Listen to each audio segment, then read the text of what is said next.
Welcome to Quick Study for Job. এই ভিডিওটোত আমি specially Assam পুলিচৰ বাবে কেইটামান ইম্পৰ্টেন্ট ৰিজনিং প্ৰেক্টিছ কৰিম। আহকচোন আমি ফাৰ্স্ট কোৱেশ্চনটোৰ পৰা ষ্টাৰ্ট কৰোঁ। 63 অনুপাত 21 সমানুপাত 27 অনুপাত কোৱেশ্চন মাৰ্ক দিয়া আছে কিমান হ'ব আমি উলিয়াব লাগে। ইয়াতে যদি আমি চাওঁ ৰিলেচনটো কেনেকৈ মিলি আছে 21 into 3 কৰিলে আমি কিমান পাম 63। ঠিক সেইদৰে এইফালে আমি লজিকটো মিলাব লাগিব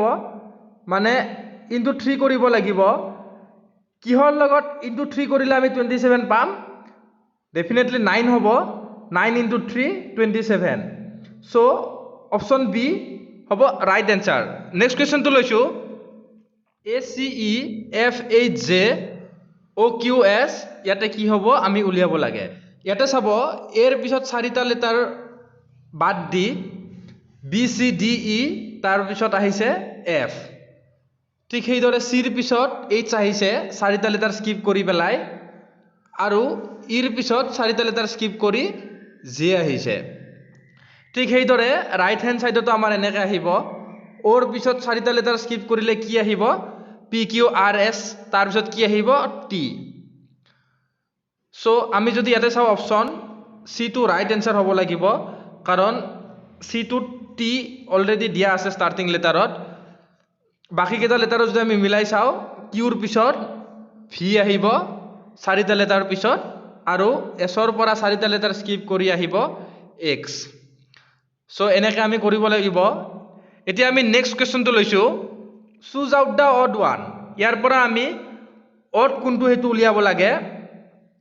বা যেটো অমিল শব্দ হেতু উলিয়াব লাগে। ইয়াতে যদি চাওঁ ইয়াৰ লাং এণ্ড আই সব মানুহৰে ওৱান পেয়াৰ থাকে কিন্তু হাৰ্টটো সদায় এটা থাকে সো হাৰ্ট হ'ব ৰাইট এনসাৰ। নেক্সট কোৱেশ্চনটো লৈছো টেলিভিছন টেলিফোন ৰেডিঅ' এক্স-ৰে। ইয়াতে এক্স-ৰে হ'ব ৰাইট এনসাৰ কাৰণ টেলিভিছন টেলিফোন এণ্ড ৰেডিঅ' এই তিনিওটা ইলেক্ট্ৰনিক ডিভাইচ। নেক্সট কোৱেশ্চনটো লৈছো 1 6 13 22 33 দেন কোৱেশ্চন মাৰ্ক কি হ'ব আমি উলিয়াব লাগে। ইয়াতে চাব 1 + 5 = 6 6 + 7 = 13 13 + 9 = 22 মানে 5 7 9 এনেকৈ 2 2 বেছিকৈ যোগ হৈ পেলাই আগুৱাই গৈ আছে। ঠিক সেইদৰে 22 + 11 = 33 33 + 13 = 46 সো ইয়াতে অপচন সি হ'ব ৰাইট এনসাৰ। নেক্সট কোৱেশ্চনটো লৈছো 1 6 15 কোৱেশ্চন মাৰ্ক দিয়া আছে 45 66 91। ইয়াতে যদি আমি চাওঁ 1 + 5 = 6 6 + 9 এবাৰ 9 যোগ হৈছে 4 বেছিকৈ যোগ হৈছে 15 হ'ল মানে চাগে 4 4 বেছিকৈ যোগ হৈ পেলাই আগবাঢ়ি গৈ আছে।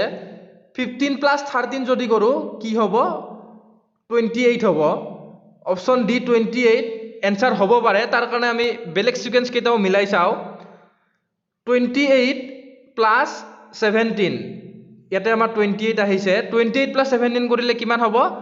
45 45 + 21 কৰিলে কিমান হ'ব 66 66 + 25 কৰিলে কিমান হ'ব 91 সো অপচন ডি হ'ব ৰাইট এনসাৰ। এতিয়া আমি নেক্সট কোৱেশ্চনটো লৈছো 19 2 38 3 114 4 10 কোৱেশ্চন মাৰ্ক দিয়া আছে কি হ'ব আমি এনসাৰটো উলিয়াব লাগে। ইয়াতে যদি আমি চাওঁ 19 into 2 = 38 38 into 3 = 114 114 into 4 = 456 so option D হ'ব ৰাইট এনসাৰ। আশা কৰোঁ আপোনালোকে বুজি পাইছে। যদি বুজি পোৱা নাই এই ভিডিঅ'টোৰ ডেছক্ৰিপশ্যন বক্সত থকা লিংকত গৈ সিৰিজ ৰিজনিঙৰ ফুল ডিটেইল ভিডিঅ' চাব পাৰিব।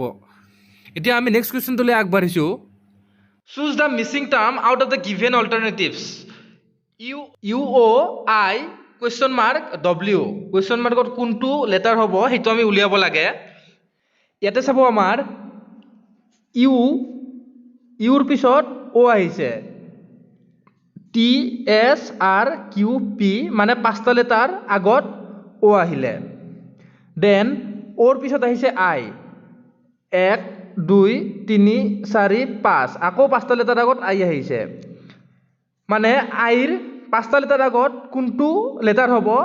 1 2 3 4 5 চি মানে অপশ্যন বি চি হ'ব ৰাইট এনচাৰ তথাপি আমি নেক্সট ডব্লিউটো মিলে নে নিমিলে চাই লওঁ 1 2 3 4 5 ডব্লিউ চ' অপশ্যন চি হ'ব ৰাইট এনচাৰ মানে আমাৰ ইয়াতে কি হৈছে ইউৰ পাঁচটা লেটাৰ আগত অ আহিছে অ'ৰ পাঁচটা লেটাৰ আগত আই আহিছে আইৰ পিছত চি আহিছে দেন ডব্লিউ আহিছে চ' এতিয়া আমি নেক্সট কুৱেশ্যনটো লৈছোঁ JELHOLSQ দেন ইয়াতে কি হ'ব আমি উলিয়াব লাগে ইয়াতে চাব JKL জেৰ পিছত কে মানে এটা লেটাৰ বাদ দি পেলাই এল আহিলে LMNO এইবাৰ দুটা লেটাৰ স্কিপ কৰি এলৰ পিছত অ আহিলে আৰু OPQRS তিনিটা লেটাৰ স্কিপ কৰি অ'ৰ পিছত এছ আহিলে আকৌ EFGH দুটা লেটাৰ স্কিপ কৰি ইৰ পিছত এইচ আহিলে HIJKL তিনিটা লেটাৰ স্কিপ কৰি এইচৰ পিছত এল আহিলে আৰু LMNOPQ এলৰ পিছত চাৰিটা লেটাৰ স্কিপ কৰি কিউ আহিলে চ' এতিয়া আমাৰ নেক্সট ইয়াতে কি হ'ব এছৰ পিছত চাৰিটা লেটাৰ স্কিপ কৰিব লাগিব তেতিয়া কি আহিব TUVW যদি আমি বাদ দিওঁ এক্স আহিব আৰু কিউৰ পিছত পাঁচটা লেটাৰ স্কিপ কৰিব লাগিব তেতিয়া আমাৰ কি আহিব RSTUV যদি বাদ দিওঁ ডব্লিউ আহিব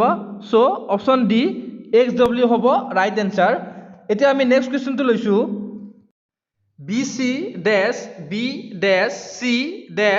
BC-B-C-B-CCB এনেকুৱা ধৰণৰ কুৱেশ্যনত আমি কি মিলাব লাগিব এটা গ্ৰুপ ৰিপিট হৈ থাকিব বা দুটা গ্ৰুপ ৰিপিট হ'ব পাৰে কেতিয়াবা সেইটো আমি মিলাব লাগে এনেকুৱা কুৱেশ্যন যদি বেছি অলপ পাজুল থাকে মোৰ মতেৰে কি কৰা ভাল অপশ্যনকেইটা বহাই পেলাই মিলাই চোৱা ভাল চ' আমি প্ৰথম অপশ্যনটো যদি বহাই চাওঁ CB এইটো যদি বহাই চাওঁ আমি কি পাম ইয়াতে BCCB প্ৰথম অপশ্যনটো বহাওঁতে আমাৰ মিলি গ'ল চ' অপশ্যন এ হ'ব ৰাইট এনচাৰ যদি আমাৰ অপশ্যন এটো বহোৱাৰ পিছত যদি নিমিলিলে হয় তেতিয়া আমি বাকী অপশ্যনকেইটাও বহাই পেলাই মিলাই চালো হয় চ' এইটো হৈ গ'ল আমাৰ এতিয়া আমি নেক্সট কুৱেশ্যনটোলৈ আগবাঢ়িছোঁ নেক্সট কুৱেশ্যনটো আছে ABCDE and F6 friends are sitting in a circle facing the center. E is to the immediate left of D, C is sitting between A and B, F is sitting between E and A, who is to the immediate right of C, and second question আছে who is the immediate left of B. এইটো sitting এৰেঞ্জমেণ্টৰ question already আমি এই টপিকটো detail discuss কৰিছোঁ যদি ভিডিঅ'টো চোৱা নাই আপোনালোকে এই ভিডিঅ'টোৰ ডেছক্ৰিপশ্যন বক্সত গৈ লিংক দিয়া থাকিব তাতে গৈ ভিডিঅ'টো চাব পাৰে এইটো কেনেকৈ সলভ কৰে আমি চাই লওঁ ABCDE and F 6 friends are sitting in a circle facing the center. ABCDE and F ছয়জন বন্ধুৱে এটা চাৰ্কুলত সন্মুখা সন্মুখীকৈ বহি আছে ধৰা হ'ল এইটো চাৰ্কুল এই চাৰ্কুলটোত ছয়জন বন্ধু সন্মুখা সন্মুখীকৈ বহি আছে E is to the immediate left of D. E আছে Dৰ লেফ্টত C is sitting between A and B. F is sitting between E and A. Then আমাক question দিয়া আছে who is to the immediate right of C? Who is the immediate left of B? ইয়াতে চাব এই চাৰ্কুলটোত ছয়জন বন্ধু A B C D E and F আহি বহিব এৰেঞ্জমেণ্টটো আমি মিলাব লাগে E is to the immediate left of D. ই যদি ইয়াতে হয় ই লেফ্টত লেফ্ট সাইড কোনটো সাইডে হ'ব এইটো সাইডে হ'ব ই লেফ্টত আছে ডি দুটা সিট আমি পাই গলো C is sitting between A and B. Third টাৰ্মছটো মতে C A আৰু B ৰ মাজত বহিব ইয়াতে আমাৰ চাৰিটা জায়গা আছে খালি ইয়াতে আমি বহাই দিব নোৱাৰো নেক্সট ফেক্টটো আমি এতিয়া চাও 4 নম্বৰ ফেক্টটো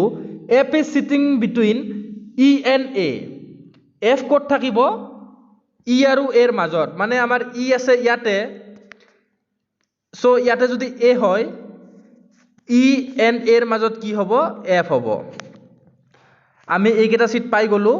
আৰু থাৰ্ড টাৰ্মছটো আছিলে C is sitting between A and B ইয়াতে আমাৰ A আছে A আৰু B ৰ মাজত থাকিব কি C থাকিব সো আমি এৰেঞ্জমেন্টটো পাই গলো এনেকৈ কৰিব লাগিব এতিয়া আমাক কোৱেশ্চন দিয়া আছে who is to the immediate write off C C ৰ ৰাইটত কোন আছে C ৰাইট সাইড হ'ব এইটো সাইডত